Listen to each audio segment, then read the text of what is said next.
At the Design Summit in Melbourne, I'm very pleased to be joined by Jenny McLaren and Barbara Sarah, who are going to talk about a particular project, which is the Telstra Trading Room. Jenny, you're from Air Design. Yep. Tell me what this is. It's a pretty special space at Deakin University in Burwood. It's a mock trading room for students to basically practice and trade like they would in a real life situation. So other universities have spaces like this that are used for research, but none for students. So and why did there need to be a space like this out of interest from an educational perspective? Tell me what that's all about. I guess for Deakin University it's really important to provide students with a space where they can actually have a really hands-on experience. So we focus a lot on practical learning, and we really wanted to have this space to ensure that students can really be prepared and experience the stress and pressure of a real trading floor environment. So that they can actually be job ready. So on their first day on the job, they hopefully don't make some of the really scary and crazy mistakes that people can make when you're dealing with finances and a lot of money at play. So they can make it while they're at university and hopefully not when they're outside and in the reality, I suppose. So you built a trading room, a mock trading room. That's it? Yeah, well, pretty much. The space was there. It was an existing space within a 3-storey kind of breezeway at the Burwood campus, and so it was fitted out by Telstra in conjunction with Deakin, and all the desks are all representative of different stock exchanges and banks and things like that, so they get a real kind of environment. So yes, it was fully built with a control room, and we started to work with Deakin on the signage and bringing that story of that space into the environment. So it feels like they're really inhabiting, they're absolutely in that space. Is there people walking around shouting at each other as well? In a sense, it looks very, very close to a real trading floor.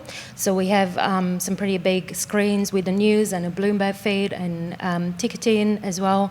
And the way it's set up, there's about 5 different desks, and within those desks, international and Australian financial institutions are represented, as well as banks, and they work in groups, acting as different people within the trading floor.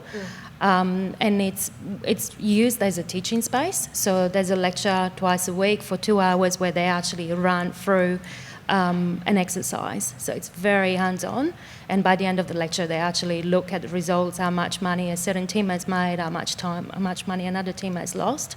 But it's very much focused on the learning rather than making or losing money, so that everyone gets a really enjoyable experience. Out of interest, is this different to other approaches from other universities? Are similar trading rooms in existence? As far as I'm aware, other universities actually have the space, but they use it as a research space. I think we're currently the only university that actually uses it as a teaching space. Okay.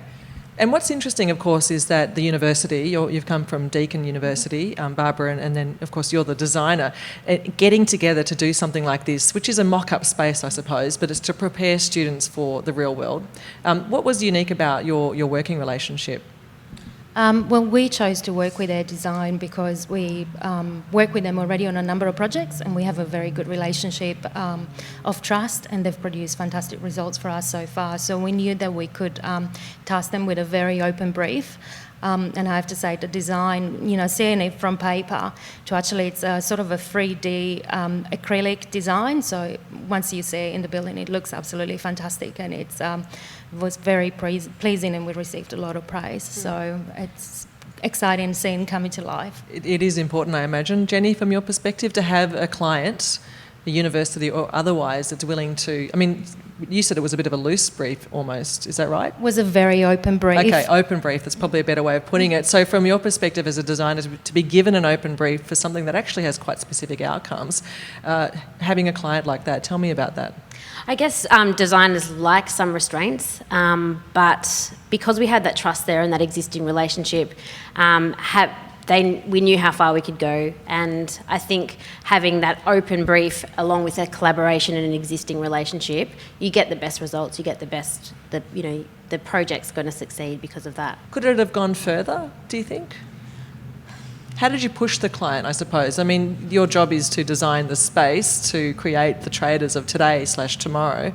So where does the design push that further? Well, there's still a few more bits that we need to do in there, actually.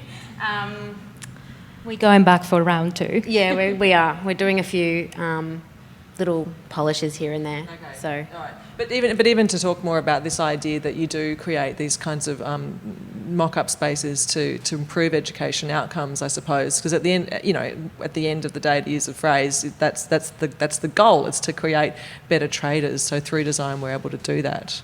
well, I think Deakin and Telstra were very much at the forefront of that for this trading room. So I would credit them with the actual design of that education for the students, and we came to help put it all together visually at the end. So, What are your hopes for it? Well, we'll hope it'll continue to do really well, and we hope when actually graduates enter the market, they'll be able to prove that they actually have had a lot of practical experience. That's good to know. That is very good to know. I feel very safe in your hands. My thanks to Barbara, Sarah, and also Jenny McLaren. Thank you. thank you.